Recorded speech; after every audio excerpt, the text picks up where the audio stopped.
Kenapa saya nggak dapatkan ketenangan dalam hijrah 2 tahun pertama saya? Karena sebetulnya yang salah satu, saya itu keluar bukan semata-mata karena Allah, Mas. Saya berani mengambil keputusan keluar karena saya sudah punya usaha, Mas. Usaha yang untung, yang sudah 9 tahun. Oke. Itulah penyebab saya berani keluar. Oke. Jadi niat saya tidak lurus murni karena Allah atau karena takut sama Allah, bukan. Atau karena ingin taat sama Allah, bukan. Saya masih dibayang-bayangi karena ini.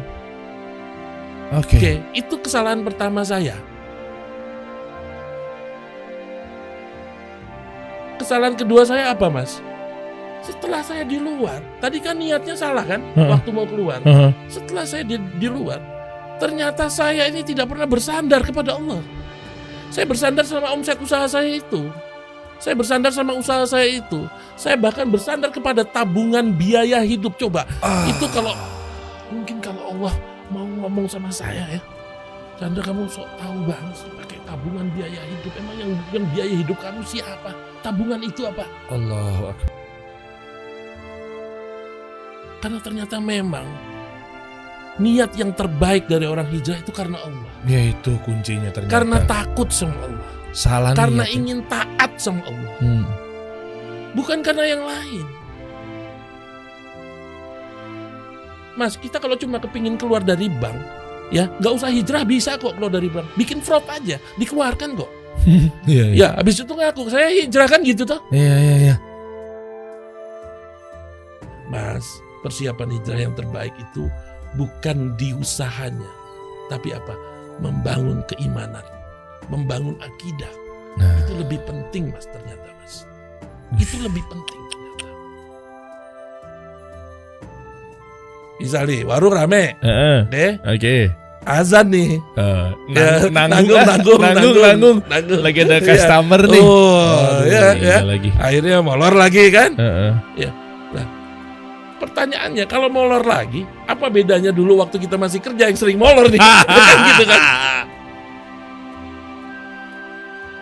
Itu kan sebetulnya untuk membuat atau menciptakan jalan rezekinya. Itu tidak menentukan hasil rezekinya. Oh iya. Karena hasil rezeki itu urusan Allah. Iya benar. Betul kan? Betul. Jadi artinya berfokus itu bukan tidak menyiapkan jalan rezekinya. Siapkan itu, tapi berfokusnya ke Allah. Gini Mas.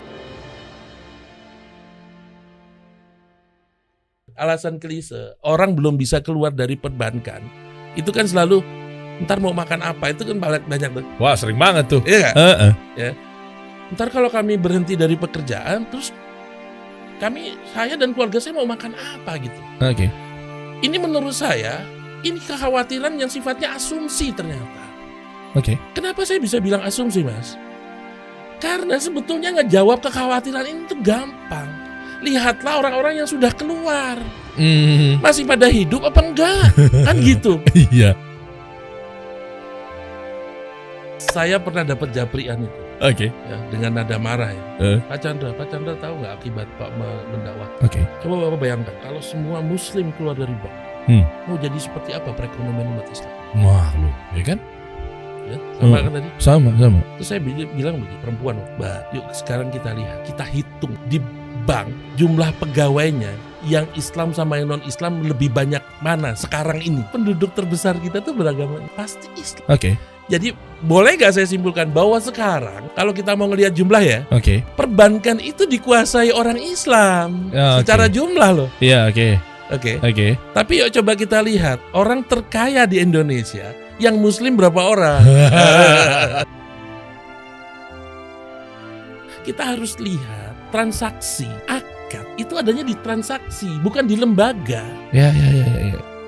Jadi makanya jangan terkesima dengan istilah. Ada yang ngaku syariah, terus wah udah syariah. Nggak gitu caranya gitu loh. Yuk kita lihat akadnya seperti apa. Oke. Eksekusi akadnya seperti apa. Gitu loh. Apakah semuanya sudah sesuai syariat atau belum? Katanya anti riba, tapi masih berhubungan sama bank. Gitu kan? Banyak kan pertanyaan. Ya itu gimana? Ya itu tadi saya bilang, kita itu nggak anti banknya. Yang mau kita lihat detail itu transaksi.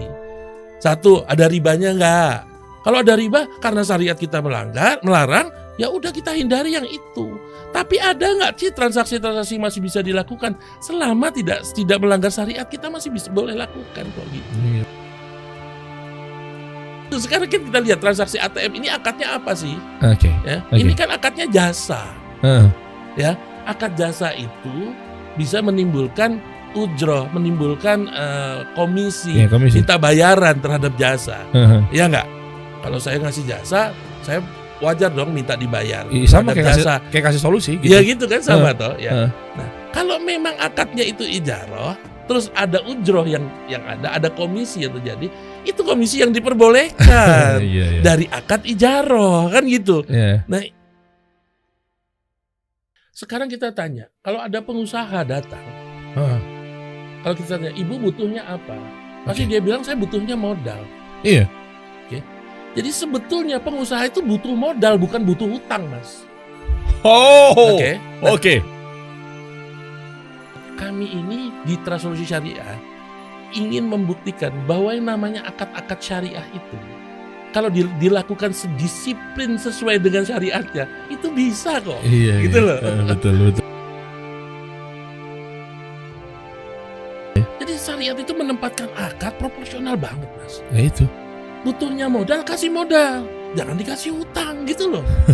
Ya kan? Iya. Nah, itu dan kalau para pengusaha ini sudah ngerti, paham dengan syirkah, saya yakin dia lebih setuju kok dengan cara Iya. syirkah. Ini, gue modalin lo deh, katanya gitu kan. Heeh. Ini gue kasih 100 juta ya, ntar baliknya 110 ya. Nah. Ya. Itu kan kesannya dia ngasih modal kan 100 juta. Iya. Padahal itu akadnya hutang itu, Utang itu. bukan modal. Iya, utang itu. Gitu kan? Bedanya. Kenapa? Karena dia meminta hasil dari pokok. Iya, betul. Padahal kalau modal kan tadi saya bilang modal itu puter dulu, Iya, betul. gitu loh. Kan- Hasilnya dari hasil putaran.